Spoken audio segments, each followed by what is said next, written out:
नमस्कार दोस्तों, ज्ञान सरिता में आपका स्वागत है। मैं आकाश मिश्रा। हमारे देश भारत का नाम इतिहास के कई महापुरुषों के साथ जोड़ा जाता है। इन्हीं में से एक है राजा भरत, यानी राजा दुष्यंत और रानी शकुंतला के पुत्र।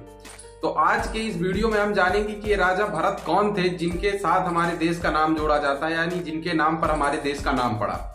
तो चलिए शुरू करते हैं।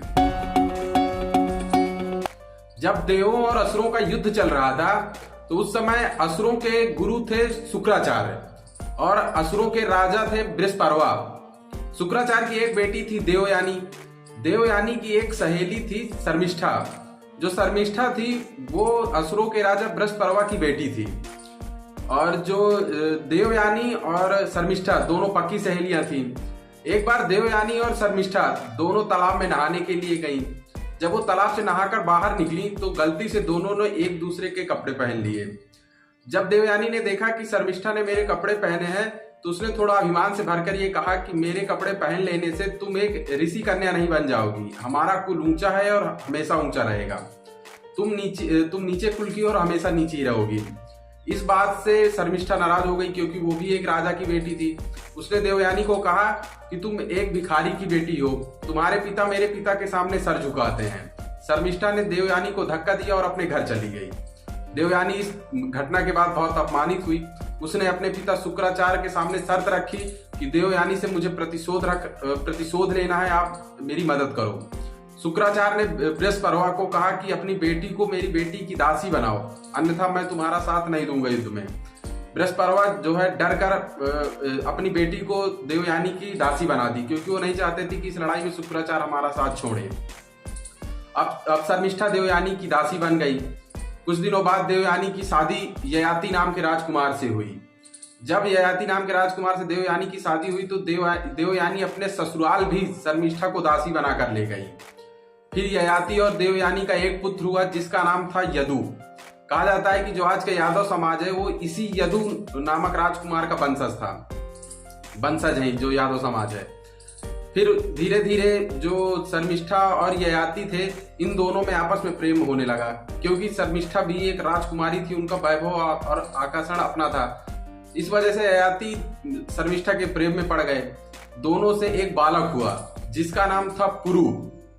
और जब शुक्राचार्य को ये पता चला कि ययाति ने मेरी बेटी को धोखा दिया है और दासी के साथ विवाह किया है तो वो नाराज हो गए। उन्होंने ययाति को श्राप दिया कि तुम वृद्ध हो जाओगी, तुम्हारी युवा अवस्था चली जाएगी। इसके बाद ययाति वृद्ध हो गए। उन्होंने अपने बड़े बेटे यदु के सामने एक प्रस्ताव रखा कि तुम अपनी युवा अवस्था कुछ समय के लिए मुझे दे दो, फिर उसको मैं वापस कर दूंगा।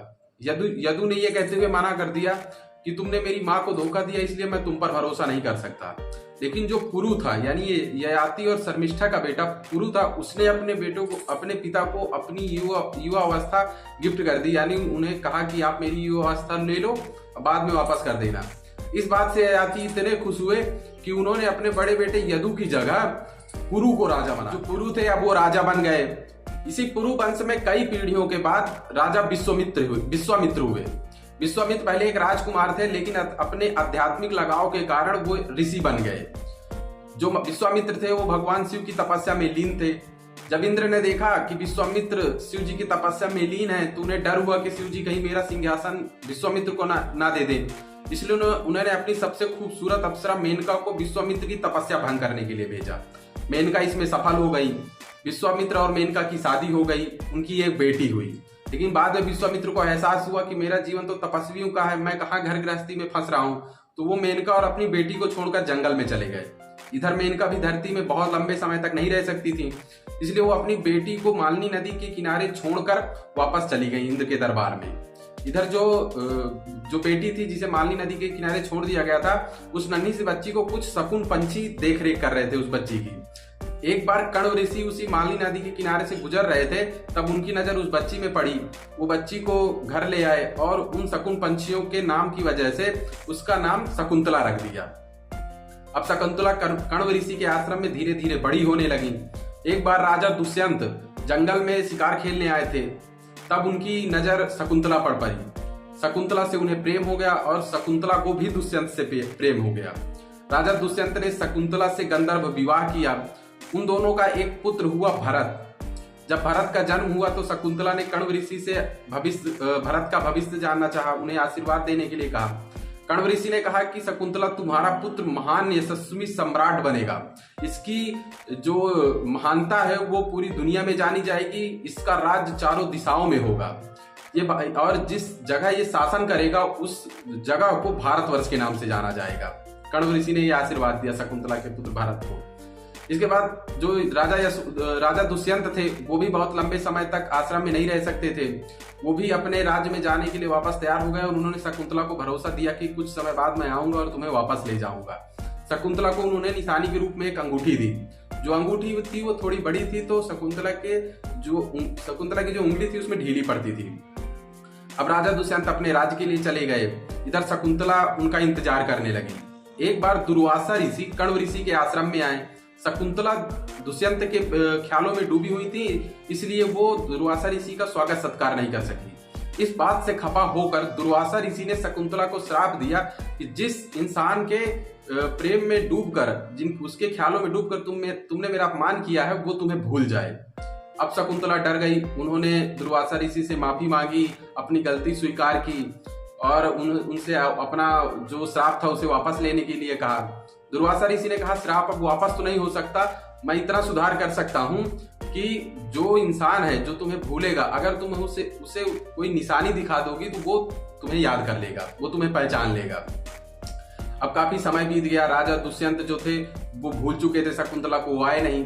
फिर कण्व ऋषि के कहने पर शकुंतला अपने पुत्र भरत को लेकर दुष्यंत के दरबार में जाने के लिए तैयार हुई। जब वो नदी में जा रही थी तो उनकी अंगूठी निकलकर नदी में गिर गई, जिसे एक मछली ने खा लिया।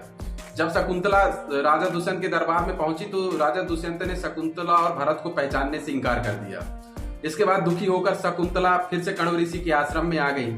उधर जिस मछली ने उनकी अंगूठी खाई थी उस मछली को पकड़कर एक मछुआरे ने जब काटा तो वो अंगूठी उस मछुआरे के हाथ लग गई। जब मछुआरा उस अंगूठी को बेचने के लिए बाजार में गया तो उसका मूल्य इतना अधिक था कि धीरे धीरे वो बात जो है राजा तक पहुंच गई। जब राजा के पास वो अंगूठी पहुंची तो राजा ने उस अंगूठी को पहचान लिया और उन्हें शकुंतला और भरत याद आ गए। अब वो शकुंतला और भरत को लेने के लिए कण्व ऋषि के आश्रम में आए। उन्होंने शकुंतला से वापस चलने के लिए प्रस्ताव रखा। शकुंतला और भरत तैयार हो गए, लेकिन जब राजा दुष्यंत कण्व ऋषि के आश्रम में आए थे तो उन्होंने देखा कि एक छोटा सा बालक शेरों की सवारी कर रहा है, बड़े बड़े जंगली जानवरों को अपने कब्जे में किया है, उनका कोई खौफ नहीं है, उसे सभी जंगली जानवर उसके आसपास घूमते, वो बहुत वीर बालक है। जब राजा दुष्यंत ने उससे परिचय पूछा तो भरत ने कहा कि मैं राजा दुष्यंत और रानी शकुंतला का पुत्र भरत हूँ। इस बात से राजा दुष्यंत गर्व से भर गए थे। फिर वो शकुंतला और भरत को अपने राज्य में ले आए। आगे चल के यही भरत फिर राजा दुष्यंत की जगह राजा बने और उन्होंने इतनी बड़ी अपनी पताका लहराई पूरे आर्यावर्त में। चारों दिशाओं में उन्होंने युद्ध जीता, पूरे क्षेत्र को अपने कब्जे में किया। फिर उन्होंने एक यज्ञ किया। जब यज्ञ किया तो फिर उस यज्ञ के बाद राजा भरत का शासन पूरे साम्राज्य में हो गया, कोई उनका विरोधी नहीं रह गया।